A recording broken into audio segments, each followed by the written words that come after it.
Howdy, and welcome to episode number 89 of Fight for a Happy Life, the show that believes even a little martial arts makes life a whole lot better.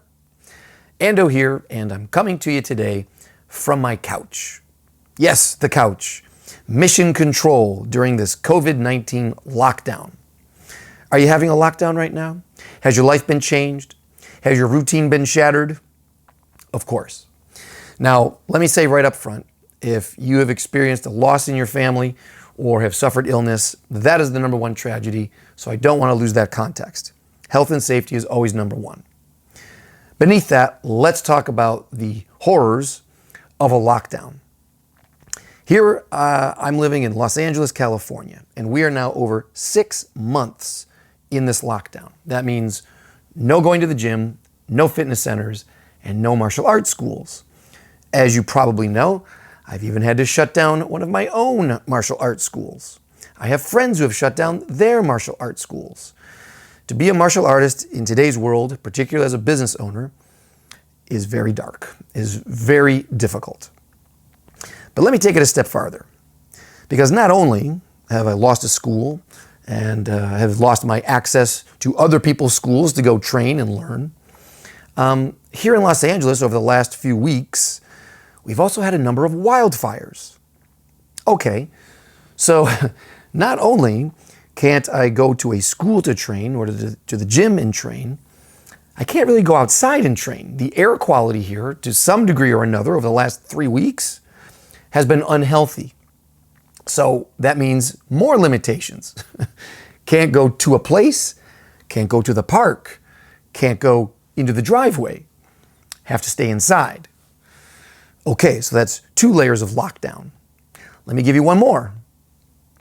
When I'm inside, I also have to deal with being older. I have a couple of injuries that I've been battling over the last couple of months. Tendinitis in the hands and arthritis in my feet. I've seen a doctor. I'll get these things taken care of. Don't you worry, I'll be back better than ever, which is really my point today. This COVID-19 lockdown has changed your life, I am sure, and definitely mine more than anything I could have imagined. Who saw this coming? Not only has my daily routine been broken up, but my progress has been broken up. Now, this is a really important point. I have not been able to make progress in the channels that I am used to making progress. Partner practice, training in multiple styles, teaching in person, being able to touch someone and feeling how they touch me, interaction, impact, so many ways that were my chief training tools that have been taken away, right? Restrictions, limitations, progress halted. Now, for some people, that might be the end of the story. I hope that's not you. Because it is also true, over these last 6 months, I've made more progress than ever. Yeah, I'm actually very excited about how I've been changing during these months. I have not been able to make progress in my normal channels, but because we've been forced to shift how we train, I've been able to put far more time into my individual training. Okay, you know, I believe martial arts has 2 facets. 2 goals. One is self-control, and the other is controlling someone else, particularly a bad guy, someone out of control. So when you have the chance to train with other people, fantastic. But there is a downside to it sometimes. Of course, I always want to train with a partner when I can, but maybe to a fault, because sometimes I'd get a new idea, I'd get a new concept. A teacher would suggest something to me. Maybe the way you breathe or how you move your body or how you visualize something, a new way to posture. And you work on that stuff alone and then try to bring it back to your partner training, right? But if you're always partner training, it's very difficult to implement new habits and new feelings. Because let's say I come home and I work on this new trick, this new skill, this new concept in my self-control. And now I want to go test it out and I bring it into the partner practice.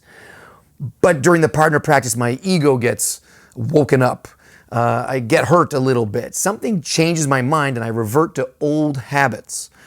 I'm not able to shift in the new stuff because it's not quite ready yet. It's still in development. So I fall back on old habits that I know will still make me look good and feel successful so that I feel like I'm still a great martial artist.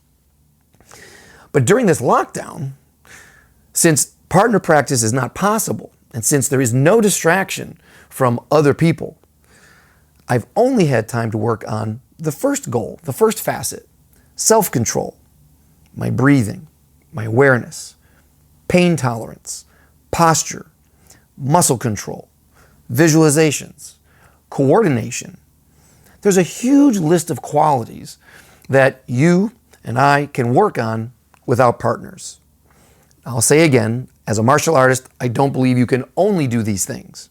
But what I am saying is, since I've been forced to only train the last 6 months by myself, I've become more and more grateful for this time because I can feel that I am changing as an animal. I am changing. The way I use my body, the way I breathe, my sensitivity, all the things I just listed, these are the things I'm working on. And I didn't really have enough time to go as deeply as I did before this COVID lockdown. So for that, I'm grateful. I'm here to tell you that even though I feel at times triple locked down by the government, that I can't go out, can't run a business, can't teach or learn under someone else, locked down by the fires, that I can't go outside, can't swing a staff around, can't run out and just into the streets, and trapped within my own body, that I can't make a fist. It's been a couple months, I haven't been able to make a fist and can't put full weight on one of my feet. Even with triple layers of limitations, I'm still very grateful for what I have been working on. And I feel that I'm getting way ahead of where I was. And I tell you, I have full faith that when restrictions are lifted in my body, outside, and back in the world, that I'm going to come back better than ever. I believe I have sharpened some tools beyond what I ever would have if it hadn't been for this lockdown. Which also got me thinking, okay, we are all going through some type of lockdown during this time. And it's easy to focus on the bad, the negatives, what we can't do, what we don't have access to anymore. Of course. But let's not lose sight of the good that's coming out of this lockdown. I've already told you that I feel that I'm progressing. I was limited. I figured, what can I work on? I'm working on that stuff and I'm growing. So no complaints yet. I'm happy.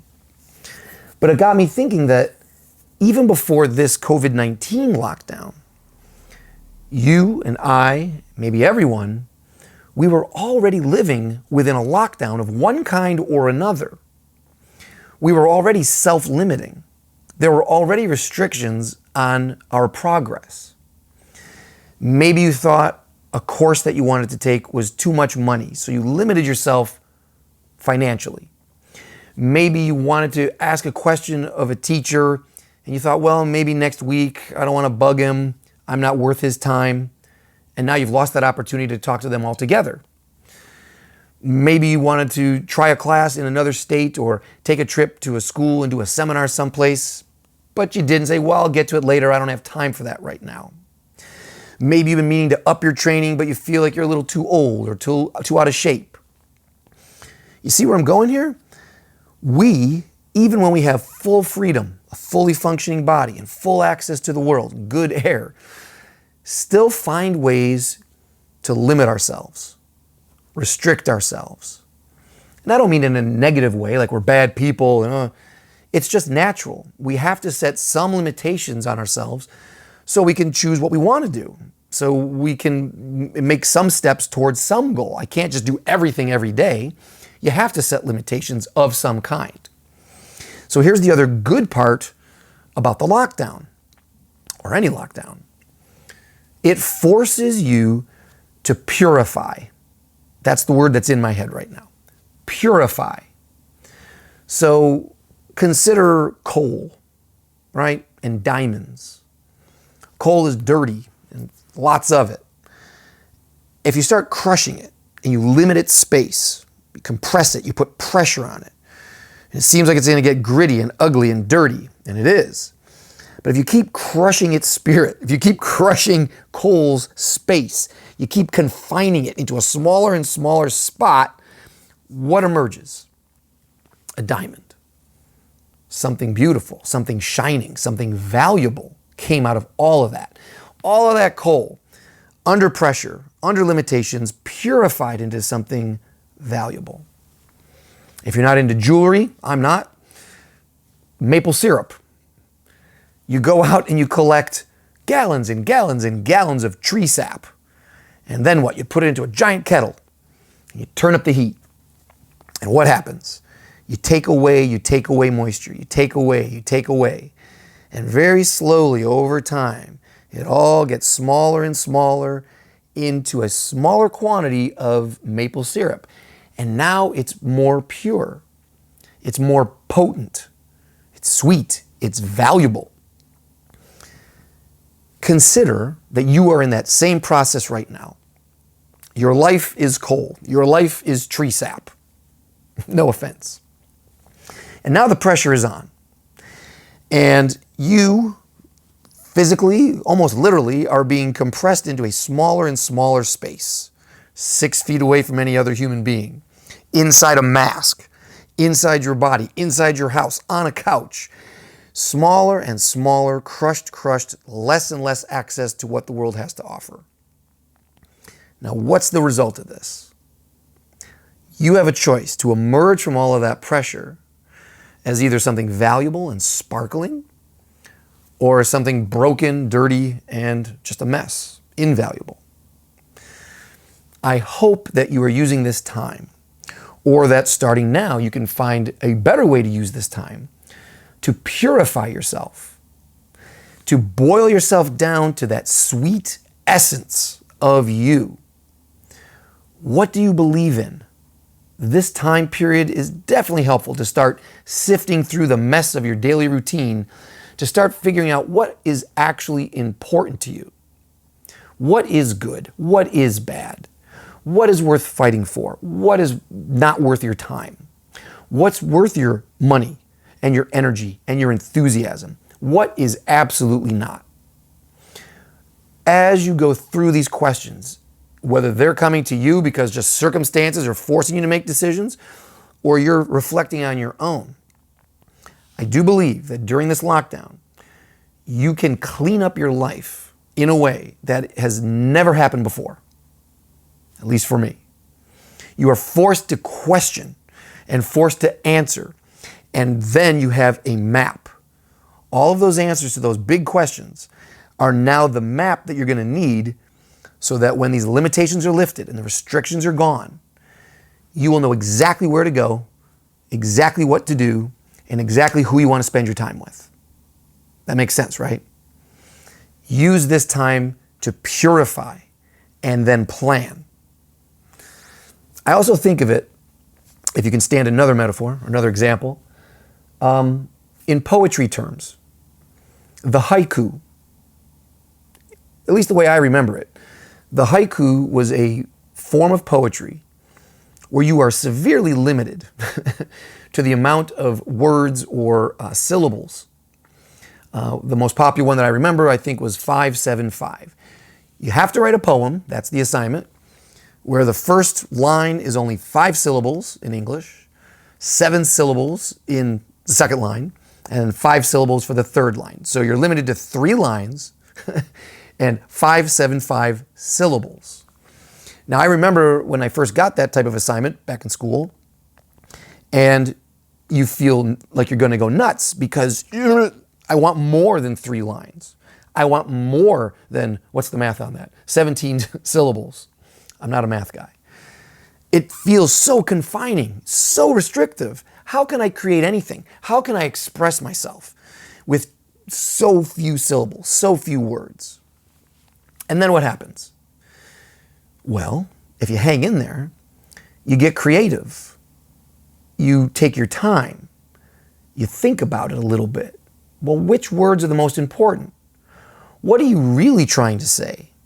You boil down your expression to its most potent essence. You find the most valuable words to use to get your point across, to create the feeling that you're trying to evoke. And if you haven't looked into haiku before, go do it. It's amazing how many people have created almost like full-length books from just those few syllables, created images, something haunting, something humorous, something a little evocative. You think, well, that's really great. I love the way you put those words together there. It's just another example, my point, of how limitations are not necessarily limiting. Ooh, that's a good one. Limitations are not necessarily limiting. It depends on how you react to the limitations. If you see it as being sentenced and confined and beaten down, well, then you're going to act like that. And you're not going to create very much. You're not going to do very much. If you see it as an opportunity to bring out your best stuff and to get clever and to get creative, then this could be the best time of your life. Let's relate it to martial arts directly. When you're a beginner in martial arts, pretty much any physical threat to you, someone punching you or kicking you or pinning you on the ground or putting their hands on your throat, is a major restriction, right? You don't want someone's hands on your throat. So someone says, okay, we're going to do choke defense tonight. They put their hands on your throat. That's a heck of a first night. When you feel the hands on your throat for the first time, you pretty much, I think, like most human beings, focus on what you can't do, what you just lost. I can't breathe. Maybe this hurts. I can't move. I can't step away. I don't know what to do. But what happens? As you learn through your teacher or through your experience and your practice, you find out you can move a lot of your body. You can find out you don't need that much oxygen right now. You find out there are thousands of ways to begin an escape to survive a choke. And at an advanced level, what's interesting is a lot of those escapes and a lot of those techniques that you discover are largely hidden to other people. If you've ever watched like a really great master sparring or rolling, or you've worked with them, you might find yourself tapping and have no idea how that happened. Maybe you recognize, oh, that's an armbar, but I didn't see how you got that. Or from striking standpoint, same thing. You get hit and you never even saw the foot. How did that foot get all the way up here to my face, right in front of me, and I didn't even see it? That's the beauty, I believe, of this pressure cooker that we're living in, of this lockdown. Within these limitations, the more you challenge yourself to keep creating, keep going, keep trying to be clever, work within those limitations, you find out that it actually expands. Your possibilities are much richer than you thought they were. And that is the ultimate message today. Even now, maybe it's because it took 6 months. I didn't feel that way in the first month. But after 6 months, and with this triple layer of restrictions on me, poor me, I still feel freer than ever. I feel that I don't need to go to class all the time. I feel like I don't need my body at 100% all the time. I don't have to go outside today. So within what I can access, I find that there's so much more that I wasn't aware of. There's so much more that I wasn't using. I had so much more that I didn't realize until I was forced to look within. And that's my challenge to you too. Whatever the time period is that you watch this, whether you are still under a legitimate lockdown from the government, whether there is no governmental lockdown, there's no moratorium on martial arts, but you're trapped inside of an injury, or you're trapped inside of a financial burden, you're crushed under the weight of some family duty, whatever your circumstances, whatever that lump of coal is that you are carrying around, please remember, if you focus on your creativity, if you focus on your cleverness, if you just keep coming back to it with an open mind and a true motivation to keep moving forward, you will find a way to do it. You absolutely will. If you had told me at the beginning of the year that I'm not allowed to spar with anyone, roll with anyone, physically teach anyone for 6 months, more than 6 months now, and it looks like it's going to be longer. If you had told me at the beginning of the year that I was going to be triple restricted, but that by the end of this year, you're going to be maybe more proud of yourself than ever, that you will have made deeper progress than you ever thought you would in certain areas of your life, I would have thought you were crazy. I would have thought, well, there's no way. I would have already been panicking like, no, please. What do you mean I can't go back to class? What do you mean I can't teach? What do you mean I can't have a school? I would have thought that was nuts because that's my routine. I was so blinded by what I was doing because it was good that it never occurred to me that it could be good a different way too.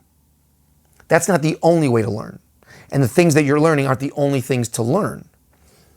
There's a whole mountain of material over here. And I'm just so grateful that I've had time to climb this mountain and start taking a view around to sites I never thought I'd see before. And I hope you can do that too. If you've already been on that path, keep going. We will both emerge from this lockdown better than ever. If you're still in a place that feels dark and bitter and resentful of all of these restrictions and limitations, you're not alone, if that makes you feel any better. But please don't give up. Trust yourself to find a way to keep going. Pick anything. Pick anything. And just start working on it within the limitations that you have. Spoiler alert, it's never going to change. Even when you're allowed to go anywhere you want, and eat anywhere you want, and talk to anybody you want, there are still going to be restrictions. Because of your finances, because of your time, because of your health, we are born with restrictions. We are born in a lockdown. You were born knowing that you're going to die at some point. You were born with no guarantees on your health. Any moment you could have a stroke and be paralyzed. You could have a heart attack and just die. So many ways. You get hit by a car, slip, hit your head. Always living under a restriction. Always under a lockdown. And look how far you've come already. So keep it going. Nothing has actually changed. That's a big concept for you. I've lost a school, can't go outside, it's smoky, can't visit my friends, can't train with my training partners. Yeah, but I'm still alive. And I'm still moving forward. And so are you. So, my friend, focus on what you have, not on what you don't have. Focus on what you can do, not on what you can't do. I'm still making progress. I'm still experiencing breakthroughs. I feel I am increasing my value more than ever. How about you? All right, that's enough for me. I do believe it's time to have a little piece of pie and a little nappy pie.